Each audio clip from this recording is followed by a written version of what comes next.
అల్లూరి సీతారామరాజు జిల్లా అరకులోయ నియోజకవర్గంలో Telugu Desam party mini Mahanadu కార్యక్రమాన్ని ఆ పార్టీ నేతలు ఘనంగా నిర్వహించారు. అరకులో మంగళవారం మధ్యాహ్నం 2 గంటల సమయంలో తెలుగుదేశం పార్టీ నేతలైనటువంటి శివరి దొన్నుదొర, కిడారి శ్రావణ్ కుమార్ ప్రముఖ నేతలంతా కలిసి ఈ మినీ మహానాడు కార్యక్రమాన్ని నిర్వహించారు.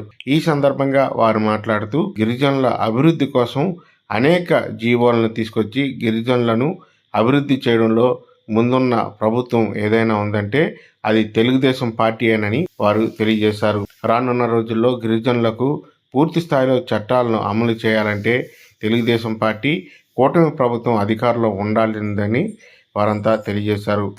ప్రతి అంశం మనం ప్రజల్లో తీసుకెళ్లాలని సందర్భంగా ఈ మహానాడు సందర్భంగా చైర్మన్ గారు కోరి ఉన్నారు. మనమందరం ఆయన్ని గౌరవించి ఆయన మాటని గౌరవించి క్షేత్రస్థాయిలో ప్రభుత్వ పథకాలను ప్రజల దగ్గర తీసుకెళ్లాలని నేను కూడా మీ అందరిని కోరుతా ఉన్నాను. థ్యాంక్ యూ అండి. ఎన్టీ రామారావు గారు వచ్చి 275 జీవో తీసుకొచ్చి 1946లో మనకిస్తే దాని ద్వారా అనేక మంది ఈ రోజు గిరిజన ప్రాంతంలో ఉన్నటువంటి 10th క్లాస్ చదువుకున్నటువంటి వాళ్ళు, ఇంటర్మీడియట్ చదువుకున్నటువంటి వాళ్ళకు ఉద్యోగాలు వచ్చినాయి మిత్రులారా. ఈ రోజు అక్కడ చదువుకున్న చాలా మంది ఈ రోజు ఉద్యోగస్తులు ఉన్నారు మిత్రులారా. ఇంజనీర్లు, డాక్టర్లు, అనేక మంది గ్రూప్ 1 ఆఫీసర్స్ అయినారు మిత్రులారా. ఇవన్నీ కూడా కారణం ఏంటంటే తెలుగు